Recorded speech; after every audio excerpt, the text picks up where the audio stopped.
വാർത്തകളും നോട്ടിഫിക്കേഷനും ലഭിക്കാൻ ഉടൻ തന്നെ സബ്സ്ക്രൈബ് ചെയ്യുക. തൊട്ടപ്പുറത്തുള്ള ബെൽ ഐക്കണിൽ ക്ലിക്ക് ചെയ്തുകൊണ്ട് ഓൾ എന്നുള്ള ഓപ്ഷൻ തിരഞ്ഞെടുക്കുക.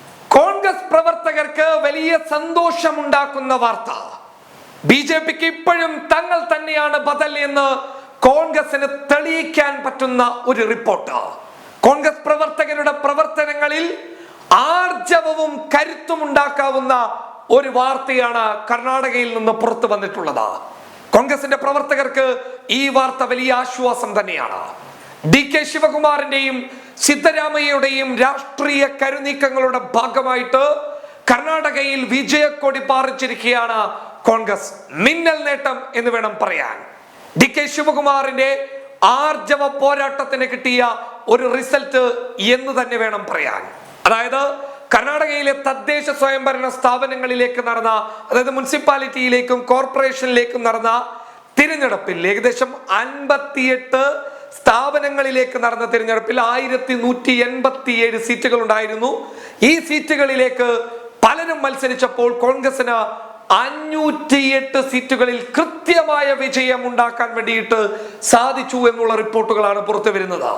508 സീറ്റുകളിൽ കോൺഗ്രസ് വമ്പൻ വിജയവുമായി മുന്നോട്ട് പോകുമ്പോൾ BJPക്ക് 431 സീറ്റുകൾ മാത്രമേ സ്വന്തമാക്കാൻ വേണ്ടിയിട്ട് സാധിച്ചിട്ടുള്ളൂ. ഇത് വലിയ ഭൂരിപക്ഷത്തോട് കൂടിയിട്ടുള്ള കോൺഗ്രസിന്റെ അത്യുജ്വല വിജയം എന്ന് വേണം പറയാൻ.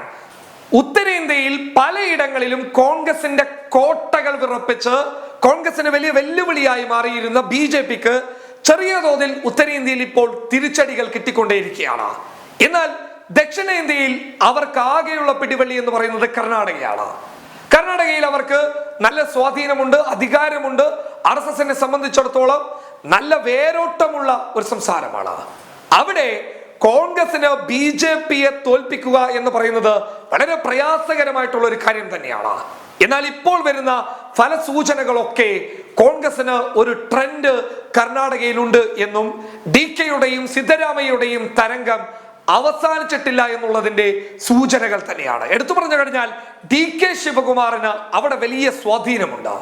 ആ സ്വാധീനമാണ് ഈ തിരഞ്ഞെടുപ്പിന്റെ ഫലം എന്നുള്ളതാണ് ചില കേന്ദ്രങ്ങളിൽ നിന്ന് ലഭിക്കുന്ന റിപ്പോർട്ടുകൾ വ്യക്തമാക്കുന്നത്. അതോടൊപ്പം തന്നെ സിദ്ധരാമയ്യയ്ക്കും വലിയ രീതിയിലുള്ള സ്വാധീനമുണ്ട്. ഇതൊക്കെ BJPക്ക് വലിയ തിരിച്ചടിയായി മാറി എന്നുള്ളതാണ് ലഭിക്കുന്ന റിപ്പോർട്ടുകൾ. 1187 സീറ്റുകളിൽ കൃത്യമായ മുന്നേറ്റവുമായിട്ട് കോൺഗ്രസ് മുന്നോട്ട് പോകുമ്പോൾ ഭരണകക്ഷിയായിട്ടുള്ള BJPക്ക് ഇത് ഓർക്കാപ്പുറത്തുള്ള തിരിച്ചടി തന്നെയാണ്. എന്തായാലും കർണാടകയിലെ ഈ മിന്നും വിജയം കേരളത്തിലെയും അല്ലെങ്കിൽ ഇന്ത്യ രാജ്യത്തുള്ള കോൺഗ്രസ് പ്രവർത്തകർക്ക് BJPയെ നേരിടാൻ പറ്റും എന്നുള്ള വലിയ പ്രതീക്ഷ തന്നെയാണ്. ഇപ്പോഴും കോൺഗ്രസ് BJPക്ക് ഒരു ബദൽ തന്നെ എന്നുള്ള കോൺഗ്രസിന്റെ പ്രചരണത്തിന് ശക്തിയേറുന്ന ഒരു റിസൾട്ട് തന്നെയാണ് കർണാടകയിൽ നിന്ന് ഈ മണിക്കൂറിൽ പുറത്തു വന്നിട്ടുള്ളത്. News desk public Kerala.